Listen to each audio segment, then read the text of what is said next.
What is going on, everybody? Welcome to a very exciting From Screen to Shelf review. I am Chase here with my partner in crime, Will. Today, we are here to talk about a movie that all three of us really liked, and that is going to be Osgood Perkins' Longlegs, starring Micah Monroe and Nick Cage. If you want a more in-depth analysis, we'll give you some thoughts on the films, especially since it was our second watch. We'll give you kind of some second watch feelings and see how it holds up. But this is mostly going to be about the 4K. Head on over to the channel and scroll down. I believe we all three did a Longlegs review when it dropped that weekend it came out. So don't hesitate to go over there and check that out if you want a more in-depth, detailed first watch reaction. So I will open it up with just a little bit of specifications. The 4K is a BD 100, and as well, the audio is a DTS HD 5.1 audio mix. Those are pretty much what you get, and it does come with a Blu-ray, no digital code, which I found a little bit different because usually most major studio releases, and Neon I'd consider a pretty big studio at this point, like with A24 with what they put out, you usually get a digital code, but that is not the case. Will, what were your thoughts on your second watch on the audio and the video from the comfort of your couch at home? It looked great. I said in our I was it's funny you mentioned the initial review because I'm trying to remember if all three of us did that, and Yeah, I I don't don't remember. It was remember. I It's know it was at least been me so and long. Gabe for sure. It I mean, it's only been a few months really, but it Yeah, seems like it's been forever ago. yeah. But yeah, I don't remember. It might have been you guys. I don't know for sure, but I liked it originally. I liked the cinematography of this movie. I think it's very well shot. It's probably one of the best qualities that the movie has going for it, I'll say, in that regard. I just think the cinematography, the lighting style, I dig it, and it looked great on 4K. It looked even better on the OLED. The OLED you notice a lot more when you're sitting in your couch. You're a little bit closer than you are when you're in the theater, because there's a lot going on in the theater, especially being there with a crowd. It's always interesting to see it in a theater and then see it at home when you can kind of, and we have the luxury of pausing and kind of Mm, actually looking at things and dissecting shots and frames. So it always lends to it lends to your eye a little bit better being able to pause it and kind of actually look at how everything's composed and whatnot. But I think overall, like you said, and we were talking about before we recorded whether or not it was a BD 66 or a BD 100. I thought mostly the movie was pretty consistent in terms of not only the quality of the image but the color grading as well. I thought yeah, the color grading agreed. in this movie was pretty consistent throughout. Mhm. Thematically, the way it was shot, the way it was lit, it seemed mostly well put together. There weren't any scenes or particular shots that seemed off in terms of the lighting. I think everything was there was pretty good continuity throughout. So I'd have to give the video probably a 4.5 out of 5. I think it was Yeah, I think really I'd agree. look really good. And again, I think we talk about this before. Cinematography plays a big role in that, but also whether it's upscaled or not, and how well that looks. But yeah, I liked it a lot. This movie is very good to look at, everybody. Mhm. So Very pretty. yeah. Yeah, I agree with everything that you just said, man. There's really nothing I have to add. I did want to shout out two things. I think this might be my favorite disc menu out of any of the discs on my shelf. Yeah. It's It pretty is cool. Yeah. such a nice disc menu, and this isn't a spoiler. I believe it's in the trailer, but there's like a psychoanalysis test that one of the characters gets put through, and that Mm, test is what plays during the main menu, and it's just got the yeah. shutter effect, and it's just cool because it doesn't have that jarring loop effect that some do after every 45 seconds to a couple minutes. It Right. just so it's really cool. But I also wanted to shout out that same exact scene that main menu is based off of. The lighting and just like with the HDR tones and like the crisp blacks off the OLED just looked so nice. And I think that's what helped elevate Yeah. this at home was that That the blacks. that's the other thing. The blacks are like really deep, which is Yeah. they look great. I mean, and that's I forget what else we reviewed. I think it was I don't know. Well, I know I reviewed The Strangers, and I thought that they did a much better job with that 4K transfer, which Hmm. I thought was a slight upgrade over the Blu-ray, the existing Blu-ray that Scream Factory did. But this is another release that I've seen recently where the blacks just looked really rich. Yeah. So, yeah, I thought there was an excellent balance there. So, yeah, that's another thing I wanted to mention that so thank you for calling that out. Yeah, it looks really good, and even, like, the bright whites, like, the opening part whenever he's standing in the snow looks absolutely incredible. Yeah, The when he pulls up to the penultimate house. act, Yeah. yeah, especially, I don't really know, this isn't a spoiler, but if you look really closely in the dark areas after this movie came out, it was hinted that there's, like, hints about what happens Mhm. throughout the movie in the darker areas, and I felt like I was able to see more of those shots, Yeah, and it wasn't like for I went sure. and saw it in a terrible theater, it's just it's really hit or miss depending on what theater you go on and which, specific room or theater room you get put in, how good the Yeah. blacks are, how good, the brightness is and stuff like that. I don't know, it might just be me, but it feels like sometimes my, theater doesn't dim the lights as evenly in each movie, man. There's sometimes I'm like, "Man, it's bright in here," and then other times, "Dang, it's dark in here," you know? Yeah, So I feel like I got that. The audio, I mean, this is a very dialogue-heavy movie with a very it subtle is. score, you know? Yeah. So, DTS HD 5.1, I don't need Nicolas Cage screaming going overhead, so no Atmos necessary. I think it's perfectly Yeah. fine where it's at.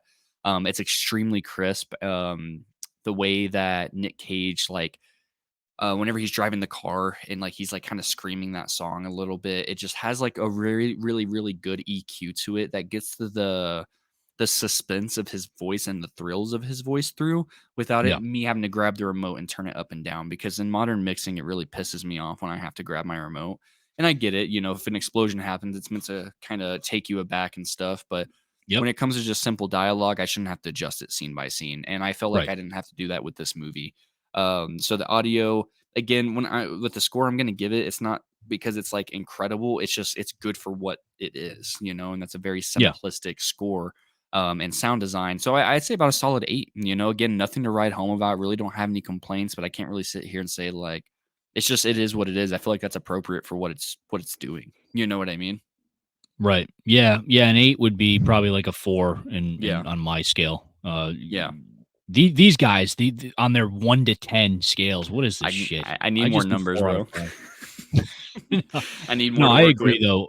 I agree. I think the audio for what this movie is, it's nothing. I don't need to hear Nicolas Cage, acting or saying all the creepy shit that he says in this movie in Atmos. I don't think that's necessary. Like you said, I think it would be a little bit of overkill, so to speak. But yeah, I think the audio mix was great. I think they did a decent job. Again, it is very dialogue heavy. There's a lot of scenes where characters are having conversations for some length of time, and we don't really need like a crazy mix for that. But for what it Yeah. was, I thought again, solid job on the mix, so it doesn't detract from anything for that matter. So yeah, I mean, solid 4 out of 5 for me as well. Yeah, absolutely. And I'm usually the extra guy in the room when it comes to extras. I didn't watch a single one actually. I'm usually the one Yeah, like, yeah, the audio commentary, yeah, this one describes this. You have the disc on you, right? I left mine on my shelf. But you I do have do. access to the extras. Do you want to go and list those off for the audience? Longlegs. Yeah, I got Just such a nice poster, by the way. Just yeah, simple and awesome. a fan of that I love simple, it. the black and red. I Yeah. mean, the marketing for this movie, we'll get into that when we talk about it because I'm interested to hear your thoughts upon a second watch, which we'll kind of get Yeah. into briefly. But as far as the bonus features, you got on-set interviews with Osgood Perkins, Micah Monroe, Let's Blair go. Underwood, who plays the other FBI agent. And I think he's great, great supporting It's character great. in this movie. Fantastic job by Blair Underwood and Alicia Witt, who plays. I'm assuming she plays the mother, if I'm not mistaken. And then we have feature commentary with Osgood Perkins.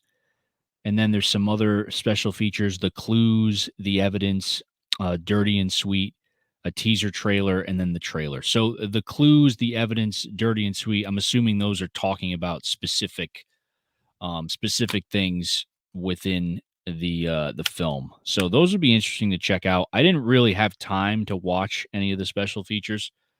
So I'm interested to get into some of that. It'd be interesting to watch this with the commentary because this is a movie, and I guess that's probably a good segue into what our thoughts were upon second watch. Because talking to the community that we're with Hmm. on our Discord server, a lot of people, after the fact, in hindsight, and some people have changed their views on this movie from really enjoying it when it first came out to kind of I guess, settling into a lesser score, so to speak. There's some Yeah. people that gave it like a 4 or 5 when it came out, and now they gave it like a 3-star rating or 3.5-star rating. There's some people that think it was a little overhyped, a little overrated. So I'm curious to hear your thoughts first and foremost, Chase, because I don't know if you saw it before I did. I forget what order we all saw it in, but we all got the chance to watch it when it came out Yeah. theatrically.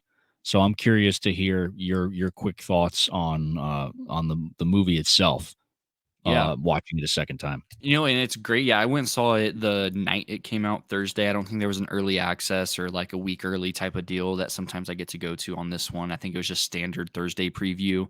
Went and saw it then. I definitely wanted to go rewatch it again in theaters, but I just never went and got to it. I knew it would get I think the 4K got announced relatively quickly after theatrical run or during theatrical run. So I was like, I'll get it again. I'd rather enjoy it in the comfort of my home. I had the same exact thoughts. I got it the day it came out. I was around Walmart and I saw it on the shelf. I was like, shit, that did Mm, come out today. So I just grabbed it. It was like 23 bucks at Walmart, 24. Good price for a new 4K, especially of that caliber. But I have the same exact thoughts. I think the slow parts should be trimmed a little bit more. Like you can definitely tell that like Osgood Perkins definitely has immense talent. Like I know you know this, Will. I don't know if I've talked about it on the podcast or in a video, but I'm a mega fan of his because of Black Coat's Daughter. That yeah. movie is crazy good. And the only movie of his I haven't seen is Gretel and Hansel, which is second movie out of the three. Mm, And I don't wanna say that he's, like, has an amateur style to it, but this one had that amateur style, but very polished feel to it.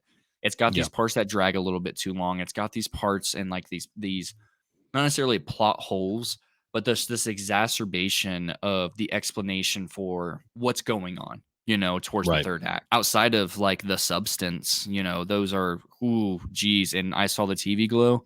Those are two of the best performances I've seen in a movie this year.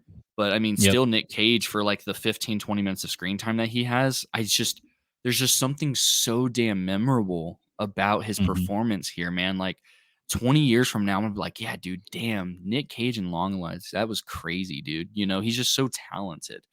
Yeah. I stand by the same exact rating, 9 out of 10. And I was surprised. Okay. I almost didn't buy it and ever wanted to rewatch it because I'm the only person in there talking positively about it nowadays. And I'm like, ah, man, I don't want to see it differently. I had Everyone such a else is good like, time. yeah. Yeah. It's definitely not going to break my top five or I don't think it would break top 10, but I Mm, just definitely love it. I'm a huge fan of Osgood Perkins. Like, regardless if you think whatever you think about the movie, the dude's got a bright future ahead of him, man, in every yeah. which way. He's got a long, fruitful career. So, yeah, 9 out of 10 is where I still stand. I will say, I mean, I gave this movie, I think, 4 stars when Yeah. I saw it in theaters. I would be willing to keep that rating. However, like, I feel like now I'm sitting somewhere around like 3.5, 3 and 3/4, like Yeah. 3.75 or something like that, Yeah. because I still really enjoyed the movie. I think, I mean, Nick Cage, I mean, his performance is just kind of like really wild in this, and, Yeah. and not something that I didn't necessarily it's not that I didn't expect it, but I still felt that it worked, right? It was still creepy. I think that he was like really creepy, really terrifying at times, very unsettling. That's probably a better word for it.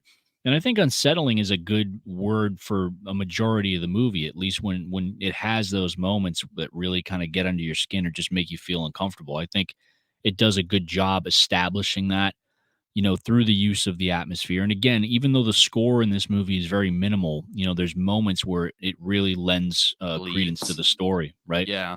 So I think those moments are really well done. I mean, overall, I think it's still a really well made movie, but I think it relies very heavily on the atmosphere and the fact that it is very unconventional in the ways that it's shot. Right? There's some Yeah. interesting camera techniques at play here throughout the movie at certain points. But I think a lot of people kind of jumped on the bandwagon initially because there was a lot of hype around it because of the way it was marketed. It was just kind of mysterious at first. And again, like kudos to them. I think the marketing campaign for Great this movie marketing is team. one of the best that I've seen in a long time. And I wish we saw that more with not just movies in the horror genre, but just in general, just kind of being creative with it and being interesting and like Uh, just putting a movie out there in a way that's unique that are going to get people to pay attention and try to look more into it, and I always love that kind of stuff. So I think that carried the movie for a lot of people. And I think there was an initial like aura that seems to have worn off. And I tend to agree with that. I think, again, this movie, it does a really good job establishing the atmosphere and the creepiness, but it's a weird movie too. But I agree with you. I think there's a lot of polishing that could be done at certain Mhm. times. I think there are parts of it that tend to drag on, especially watching it a second time. I was kind of like, okay. I mean, I was more engaged in the theater because that was like the first viewing, and it's like you're trying to pay attention, and it is unsettling when you first watch it because I told you people were like laughing and joking in my theater, and then once things got fucking weird, everyone shut the hell up real quick, Yeah. and like Yeah.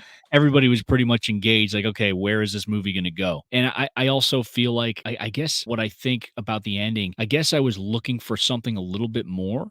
Now that I'm I looking agree. at it in hindsight, I feel like there wasn't as much of a payoff that we were expecting or that they could have gone with. But again, overall, I think it's still a really enjoyable movie. I love that it's kind of reminiscent of like those 90s like crime thrillers that I love, Silence of the Lambs, movies like Fallen with Denzel Washington, which is, I guess, not as well known as some of the other movies that came out at that time, movies like Seven. This movie kind of harkens back to those kind of films, and I always appreciate that about it. And I said that initially when I talked to you guys about it, and I still stand by that. I think this movie it's unique in its own way, not perfect by any means, but still pretty solid. So again, I'm going to end up probably giving it anywhere between a 3.5 and a 4. That's kind of where I stand on it. But yeah, It's totally fair. I that's mean, it.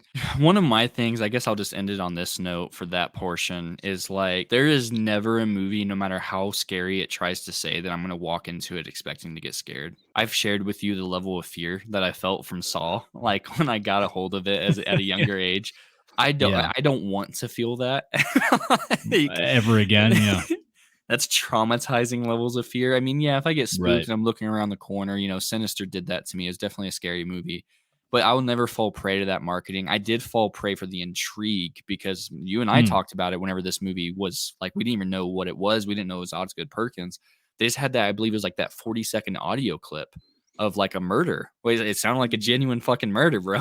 yeah, it was just weird, man. Yeah, like Creepy it was shit. just super weird. But the thing was, is like I'm happy with it. I definitely think that it's still a really, really good movie. It's been a great year for movies, especially Hmm. more not experimental, but more like small, amateurish directors, really up and coming, like Carly Forgeet, like with Osgood Perkins. It's just been the year of the indie filmmaker for me, and I'm here for it, man. I think that's the future of cinema. So I hope we get more. And then he's got that one he's working on with Stephen King and James Wan. Hmm.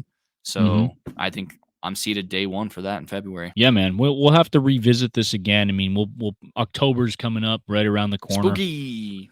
Spooky season, so we can maybe revisit Longlegs and see where it ranks amongst the other horror films that have come out this year.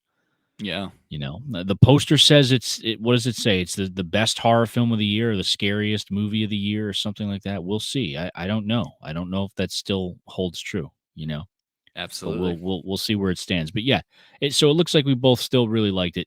Still thought, regardless of again, although not perfect, really solid movie, and looks great on 4K, folks. So let us know down below in the comments if you're watching on YouTube if you guys picked up Long Legs. What are your thoughts? Did you still like it? Did you like it as much as you did if you saw it in the theater? What do you think about the 4K? What do you think about the audio? What do you think about the special features? Let us know.